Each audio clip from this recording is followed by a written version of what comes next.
Hello student, बेटा आज हम पार्ट ए आपके कंप्यूटर की बुक का पार्ट ए का यूनिट थर्ड। इससे पहले मैं बता चुकी हूँ कि हमारा पार्ट बी पूरा कवर हो चुका है। पार्ट ए में सिर्फ आपके 3 यूनिट्स रह गए हैं और प्रेजेंट टाइम में थर्ड यूनिट पे हूँ। इसके बाद 4 यूनिट एंड 5 यूनिट, देन आपका बुक कवर। ओके, तो इस सेशन में ये सेशन 3 है हमारा पार्ट यूनिट थर्ड का। इसमें हम पढ़ेंगे input, output, memory and storage device of computer system. Computer system के मेमोरी और स्टोरेज डिवाइस हो या फिर इनपुट और आउटपुट हो, ये सारी डिवाइस के बारे में हम पढ़ेंगे। ठीक है, तो सबसे पहले हम स्टार्ट करते हैं इंट्रोडक्शन से। देखिए, लर्निंग ऑब्जेक्टिविटीज़ क्या है, कंप्यूटर सिस्टम ओवरव्यू है, memory of a computer system, storage device, input device and output device. तो सबसे पहले हम स्टार्ट करते हैं इंट्रोडक्शन से। इंट्रोडक्शन बेटा मैं बुक मतलब बस आपको एक्सप्लेन करूँगी, आप बाय सेल्फ इसको स्टडी करोगे तो अच्छे से समझ में आएगा आपको। तो मैं सिर्फ एक्सप्लेन करूँगी, एक एक लाइन पढ़ूँगी नहीं। ठीक है, जैसा कि आप जानते हो कि कंप्यूटर जो भी कंप्यूटर एक इलेक्ट्रॉनिक डिवाइस है और कोई भी जब सिस्टम होता है तो वो ऐसा डिज़ाइन किया जाता है कि उसमें जब हम इनपुट देंगे तो फिर वो उसके ऊपर प्रोसेस करके हमें कुछ आउटपुट देगा। ठीक, और कंप्यूटर इसे बचा हुआ नहीं है। Computer system is not exception, it can input from various type. देखिए, ये कई तरीके से इनपुट ले सकता है। ठीक, इनपुट डिवाइस के थ्रू ये कई तरीके से इनपुट ले सकता है और इसके ऊपर प्रोड्यूस करेगा और हमें डिफरेंट फॉर्म में आउटपुट भी देता है। In this session we shall learn, इस सेशन में बेटा हम सीखेंगे कि वेरियस टाइप्स के इनपुट डिवाइस, आउटपुट डिवाइस और जो भी हमारे मेमोरी और स्टोरेज डिवाइस है उनके बारे में भी हम इस सेशन में सीखेंगे। तो सबसे पहले देखिए हमारा कंप्यूटर सिस्टम एंड ओवरव्यू। जैसे कि before we start talking over various type, देखिए कुछ टाइप्स ऑफ हार्डवेयर के बारे में बात करने से पहले हम कुछ रिकॉल करते हैं कंप्यूटर सिस्टम के बारे में। ठीक है, जिसको फिगर 3.1 में लिखाया है, लेकिन मैं वो फिगर आपको नहीं दिखाऊंगी, आपके बुक में आप खुद से देख लोगे। ठीक, जो कि कंप्यूटर सिस्टम को समराइज़ करता है। इस सेशन में हम कंप्यूटर सिस्टम का एक जो कि इम्पॉर्टेंट पार्ट है हार्डवेयर, उसके बारे में हम पढ़ेंगे। हार्डवेयर में हमारे input device, output device, memory and storage device सारे आ जाते हैं। ठीक, अब देखिए हार्डवेयर जो कि एक कंप्यूटर सिस्टम का एक ब्रॉडली एक पार्ट है। ठीक, उसको हम फॉलोइंग कैटेगरीज में डिवाइड किया। सबसे पहले तो हमारा सीपीयू है। ठीक, सीपीयू जिसको हम सेंट्रल प्रोसेसिंग यूनिट या ब्रेन ऑफ ए कंप्यूटर भी कहते हैं। नेक्स्ट हमारा मेमोरी। मेमोरी बेटा 2 टाइप्स के होते हैं, एक हमारा प्राइमरी मेमोरी, दूसरा सेकेंडरी मेमोरी। अब प्राइमरी मेमोरी भी 2 टाइप्स के होते हैं, एक है हमारा रैम और रोम। रोम का होता है रीड ओनली मेमोरी और रैम का होता है रैंडम एक्सेस मेमोरी। अब देखिए सेकेंडरी मेमोरी में जितने भी स्टोरेज डिवाइस हैं वो सारे हमारे क्या है, सेकेंडरी मेमोरी है, जिसको हम ऑक्सिलरी मेमोरी भी कहते हैं। नेक्स्ट हमारा input device and output device. इन सब को मिला के ही हमारा कंप्यूटर बना हुआ है और इससे इन सब को लेके ही कंप्यूटर वर्क कर सकते हैं। सिर्फ इनपुट डिवाइस हो तो हम उसको नहीं कह सकते हैं कि ये कंप्यूटर है, सिर्फ आउटपुट हो तो भी नहीं कह सकते। ये सबका मिला जुला एक रूप है और सबको लेके ही वर्क होता है। अब देखिए नेक्स्ट हमारा कंप्यूटर सिस्टम की जो मेमोरी है, तो कंप्यूटर सीपीयू को ना कुछ ऐसी जगह चाहिए होती है। सीपीयू पता है कि सीपीयू ब्रेन है कंप्यूटर का, तो सीपीयू को कुछ प्लेस चाहिए जो कि डेटा या इंस्ट्रक्शन को होल्ड करके रखे फिर प्रोसेसिंग के दौरान, और फिर कुछ और भी जगह चाहिए कि प्रोसेस करने के बाद जो रिज़ल्ट आउट हो तो उसको भी रखने के लिए उसको जगह चाहिए। तो इसके लिए ये इसको 2 टाइप्स की मेमोरी में इसको डिवाइड किया गया है। ठीक, एक हमारा है मेन मेमोरी, दूसरा है ऑक्सिलरी मेमोरी। मेन मेमोरी में क्या होता है कि जब प्रोसेसिंग के दौरान जो भी इंस्ट्रक्शन या फिर डेटा होते हैं उनको ये होल्ड करके रखता है। ठीक, और इसको हम टेम्परेरी मेमोरी भी कहते हैं। ऑक्सिलरी और फिर या सेकेंडरी मेमोरी जो होता है या फिर एक्सटर्नल मेमोरी, देखिए याद रखिएगा, main memory, primary memory, internal memory सबको एक ही कहा जाता है। Auxiliary memory, secondary memory, external memory, इन सबको भी एक ही नाम से जाना जाता है, याद रखिएगा। ठीक, अब जो हमारा सेकेंडरी मेमोरी होता है वो क्या होता है कि जितने भी डेटा फाइल जो होते हैं उनको बाद में जो हमारे प्रोसेस के बाद जो रिज़ल्ट मिलता है उनको ये स्टोर करके रखता है, इसलिए इसको हम, ये हमारा परमानेंट मेमोरी होता है। ये टेम्परेरी होता है, ये परमानेंट होता है। नेक्स्ट है हमारा unit of memory. Unit of memory में हमारा क्या है, कंप्यूटर जितने भी डेटा और प्रोसेस इन्फॉर्मेशन होता है उनको बाइनरी नंबर में स्टोर करके रखता है। और बाइनरी नंबर जो होता है 0 हो सकता है और 1 हो सकता है। 0 का मतलब होता है ये रिप्रेजेंट करता है किसी चीज़ ऑफ के लिए या फिर लो वोल्टेज के लिए, और 1 जो होता है वो ऑन के लिए होता है। 0 ऑफ और 1 जो है ऑन, ये ऑन के लिए होता है। ओके, याद रखिएगा ये चीज़। और जिसको हम 0 को हम बोलते हैं लो वोल्टेज और 1 को बोलते हैं हाई वोल्टेज, ठीक। और देखिए 0 और 1 इन दोनों को हम बोलते हैं बिट, ठीक। बिट जो होता है बाइनरी डिजिट, मतलब बाइनरी डिजिट में आपका BI ले लिया और इधर से T लेके बना दिया बिट, ठीक। तो इसको हम शॉर्ट फॉर्म में बिट कहते हैं, बाइनरी डिजिट को शॉर्ट फॉर्म में बिट कहते हैं। अब बाइनरी नंबर जो होता है 2 होता है, 0 एंड 1। ओके, नेक्स्ट है हमारा जो भी बिट जो है सबसे मेमोरी का सबसे छोटा यूनिट होता है, ठीक। और बिट से बड़ा जो दूसरा यूनिट होता है वो बाइट होता है। 8 बिट इक्वल टू 1 बाइट होता है, जो कि जिसको हम कहते हैं ना 8 बिट को 1 बाइट बोलते हैं। इससे पहले भी आप लोग मेमोरी यूनिट जब आप पढ़े होंगे कंप्यूटर की मेमोरी, तो ये चीज़ सारी पढ़े होंगे आप, जो कि बाइट जो है वो सबसे छोटा मेमोरी यूनिट होता है। और सबसे बिगर यूनिट्स भी होते हैं। अब देखिए क्या क्या होते हैं, नीचे आपको एक टेबल में समझाया है। 1 बिट जिसको बाइनरी डिजिट का शॉर्ट नेम है। और इसके बाद 8 बिट इक्वल टू 1 बाइट, इसको बाइट बोलते हैं। KB kilo byte, MB megabyte, GB gigabyte, TB terabyte, PB petabyte, EB exabyte. अभी प्रेजेंट टाइम बेटा ये और भी YB तक ZB तक चला गया है। अब देखिए नेक्स्ट हमारा मेन मेमोरी। जो प्राइमरी मेमोरी होती है वो 2 टाइप्स की होती है। मैं आपको पहले बताई हूँ कि प्राइमरी मेमोरी जो होता है ये कंप्यूटर के इंटरनल मेमोरी भी जो होता है, जो इसमें सारे प्रोग्राम और डेटा उसमें स्टोर होते हैं जब कंप्यूटर रन करता है। और ये 2 टाइप्स के होते हैं, एक हमारा रोम है, एक हमारा रैम है। रोम जो होता है इसका फुल नेम होता है रीड ओनली मेमोरी। और रैम जो होता है, रैम का फुल नेम होता है रैंडम एक्सेस मेमोरी। नेक्स्ट हमारा रोम जो होता है ये ऐसी मेमोरी होती है जिसमें अगर हम कोई भी इंफॉर्मेशन अगर एक बार सेव कर दे तो ये उसमें फिक्स रहता है, उसको हम चेंज नहीं कर सकते, ठीक। तो इसलिए इसको हम रीड कर सकते हैं और यूज कर सकते हैं, और इसको हम चेंज या फिर राइट नहीं कर सकते हैं। रोम कंटेन सेट ऑफ रोम के अंदर जो भी स्टार्ट ऑफ इंस्ट्रक्शन होते हैं वो सेट होता है। ये जो है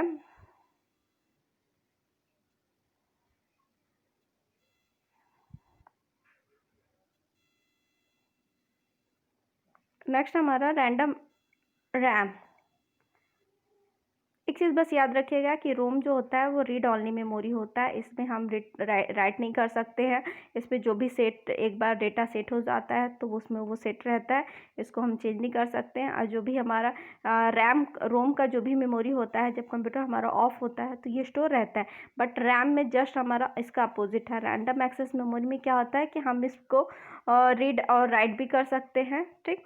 और ये हमारा जो इंटरनल मेमोरी जो होता है इसको हम रीड फॉर्म में भी कर सकते हैं और राइट फॉर्म में भी कर सकते हैं। और रैंडम एक्सेस मेमोरी जब भी कोई कंप्यूटर के मेमोरी के बारे में बात करता है तो उसका सीधा सेंस होता है रैम के बारे में। अभी प्रेजेंट टाइम आप मोबाइल भी खरीदने जाइए तो लोग रोम नहीं पूछते, रैम पूछते हैं कि कंप्यूटर का रैम कितना है, तो लोग कहते हैं 2 GB है, 4 GB। प्रेजेंट टाइम तो 4 GB से भी ऊपर आ चुका है, इससे पहले 2 GB तक होता था। तो लोगों का ये मानना है कि रैम जितना ज़्यादा होता है उस पर नेट स्पीड फास्ट होता है, मोबाइल हैंग नहीं करता है। क्योंकि जाहिर सी बात है कि ये जब हम अपने मोबाइल को ऑफ़ करते या फिर सिस्टम को ऑफ़ करते तो इसके सारे डेटा जो होते हैं वो लॉस्ट हो जाते हैं, ठीक। तो उसकी मेमोरी खाली हो जाती है।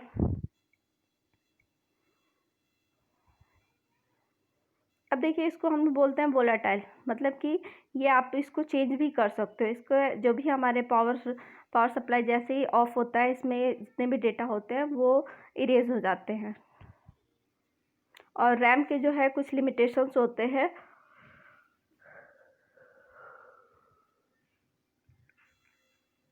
लिमिटेशंस ऑफ रैम, देखिए इसमें जो होती है स्टोरेज कैपेसिटी लिमिटेड होती है और वोलेटाइल इन नेचर। इसको ये जो होता है नेचर से वोलेटाइल होता है। इसमें जब भी आप मोबाइल ऑफ़ करेंगे, चाहे सिस्टम ऑफ़ करते या पावर सप्लाई चली जाती है, तो इसमें जो भी इंफॉर्मेशन होता है वो लॉस्ट हो जाता है। अब देखिए यहाँ जस्ट आपको इस फिगर में शो किया हुआ है, ये हमारा देखिए चिप है, सॉरी CPU है बेटा, कभी कभी पूछा जाता है CPU कितना बड़ा होता है, तो कुछ लोग ऐसे डब्बा जो बना होता है ना उसको बता देते हैं। तो बेटा ये CPU का कैबिनेट होता है, याद रखिएगा। CPU हमारा ये है, ठीक। CPU देखिए रैम से मिलके बना है और रोम से। ऐसा जो हो वो रैम है, ऐसा जो हो वो रोम है। रैम जो है वोलेटाइल होता है और रोम जो है नॉन वोलेटाइल होता है, ठीक।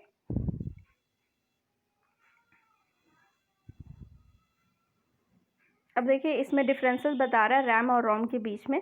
तो रैम और रोम के बीच में डिफरेंसेस क्या है कि देखिए इसका full name random access memory, इसका रीड ओनली मेमोरी। डेफिनेशन क्या है कि ये स्टोरेज, जब भी डेटा स्टोरेज जो होता है वो रैंडमली कभी भी हम एक्सेस कर सकते हैं, और ऑर्डर बाय CPU कि CPU की द्वारा कोई भी ऑर्डर जब होता है तो कभी भी हम इसको एक्सेस कर सकते हैं। लेकिन ये जो क्या होता है कि जब कंप्यूटर हमारा स्टार्ट होता है, इसमें जितने भी सर्किट होते हैं उसमें इंस्ट्रक्शन स्टोर होता है, और ये हार्ड वायर के थ्रू इसमें इंस्ट्रक्शन जाते हैं। अल्टरनेशन क्या है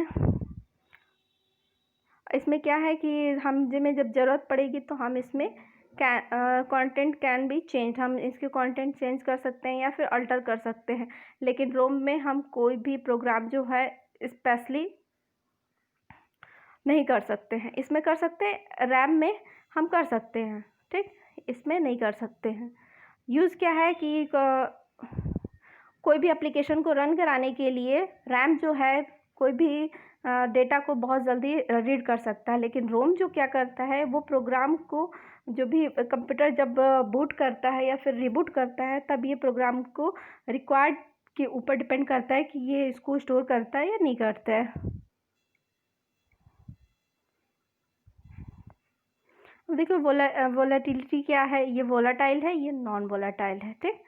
ये जब पावर ऑफ होगा तब भी इसमें ये कंटेंट जो है लॉस्ट हो जाएंगे, इसमें पावर जैसे ही जाएगा वैसे ही ये फिर भी ये अपना जितने भी रिलेटेड कंटेंट है उनको सेव करके रखेगा। अब साइज़ क्या है कि इसका साइज़ जो होता है रोम से बड़ा होता है, ठीक। और इसमें गीगाबाइट से भी गीगाबाइट तक की स्टोरेज कैपेसिटी होती है। इसमें ये क्या होता है, छोटा होता है, और इसमें सिर्फ MB तक ये स्टोर करता है। और स्पीड जो है इसका रोम की अपेक्षा काफ़ी फास्ट होता है रैम का, और ये रैम की अपेक्षा काफ़ी स्लो होता है।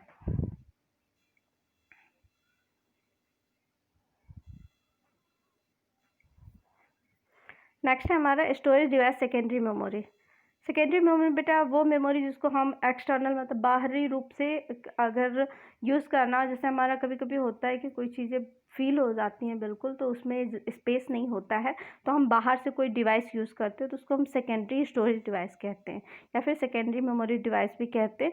तो जो कि जैसे हमारा हार्ड डिस्क है, हार्ड डिस्क जो होता है इसमें हम कोई भी इंफॉर्मेशन को सेव कर सकते हैं। इसमें एक सर्कुलर प्लेट होता है, ठीक, प्लेट होता है, एक सर्कुलर प्लेट होता है जिसमें कि मैग्नेटिक मटेरियल उससे बना होता है जो कि स्पिन करता है, और हम कोई भी इसके सरफेस में कोई भी इंफॉर्मेशन रिकॉर्ड कर सकते हैं, और ये हमेशा रोटेट करता है, ठीक।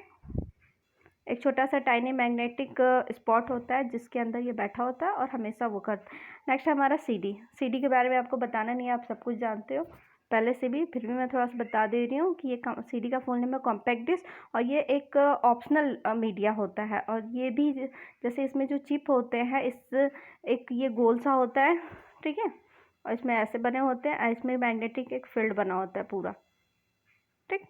और वैसे ही DVD भी होते हैं, लेकिन DVD क्या होता है, CD की अपेक्षा इसमें ज़्यादातर कैपेसिटी होती है किसी भी चीज़ को स्टोर करने की।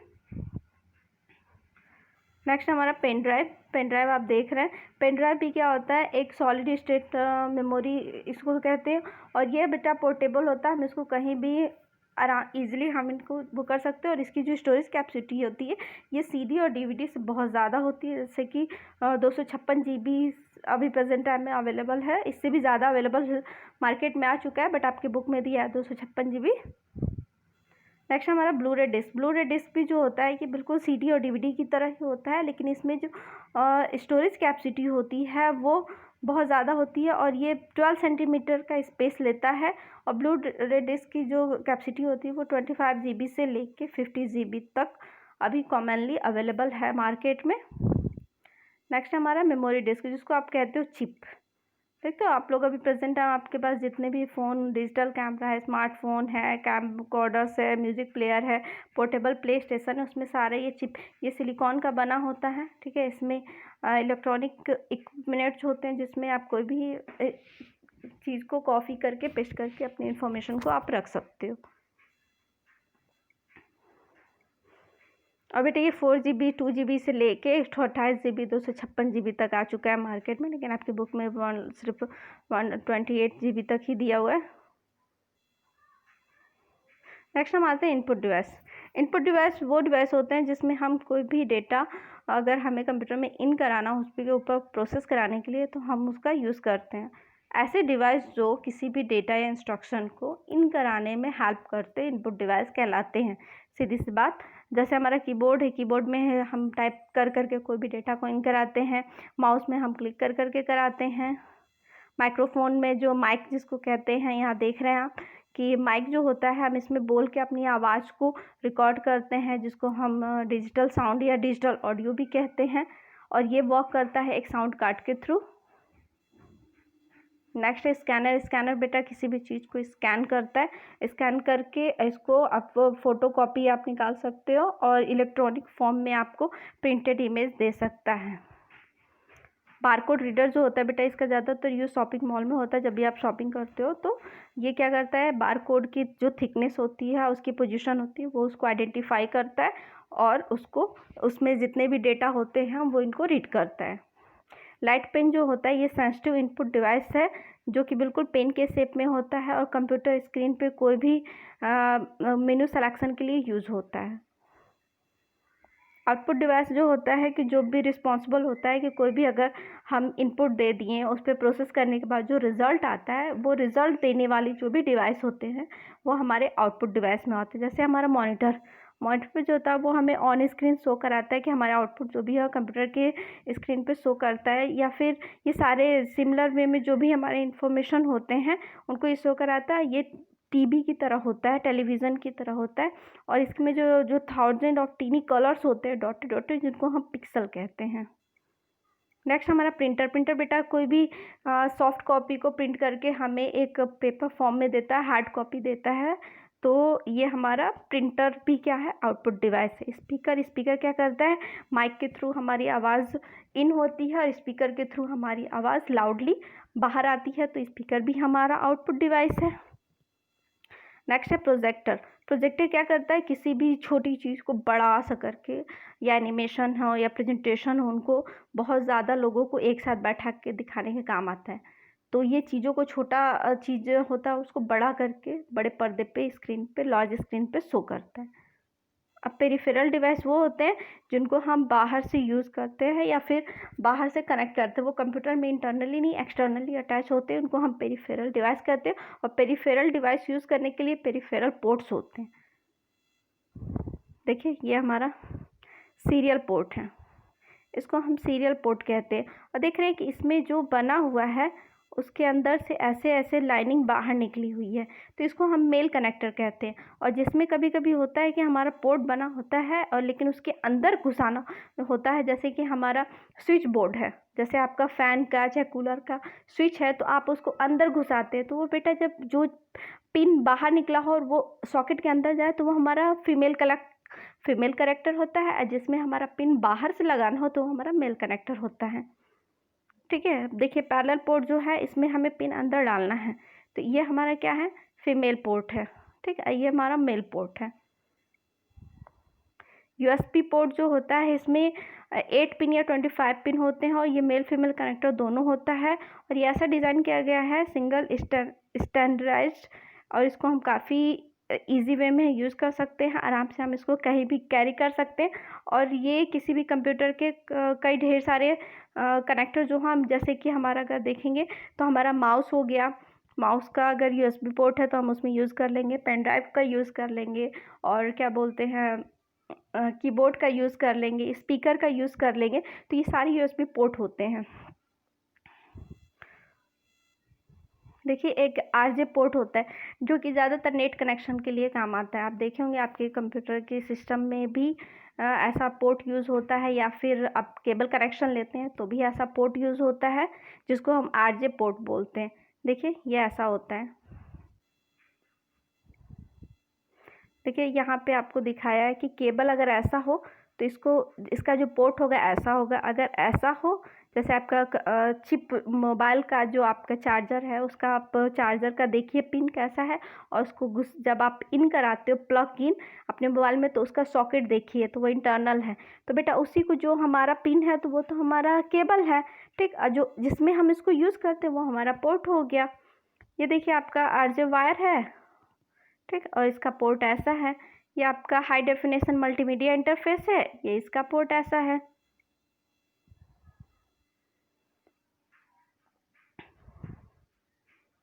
देखिए इंटरनल और एक्सटर्नल कंप्यूटर हार्डवेयर क्या होते हैं। इंटरनल हार्डवेयर वो होते हैं जो कि अंदर मदरबोर्ड में फिक्स होते हैं सीपीयू के अंदर, और एक्सटर्नल हार्डवेयर वो होते हैं जिनको हम आउटसाइड से यूज़ करते हैं। जैसे हमारा माउस है, मॉनिटर है, प्रिंटर है, स्पीकर है, स्कैनर है, ये सारे हमारे क्या हैं, एक्सटर्नल हार्डवेयर हैं, ठीक। और इंटरनल हार्डवेयर वो होते हैं जो ऑलरेडी कंप्यूटर के अंदर फिक्स होते हैं।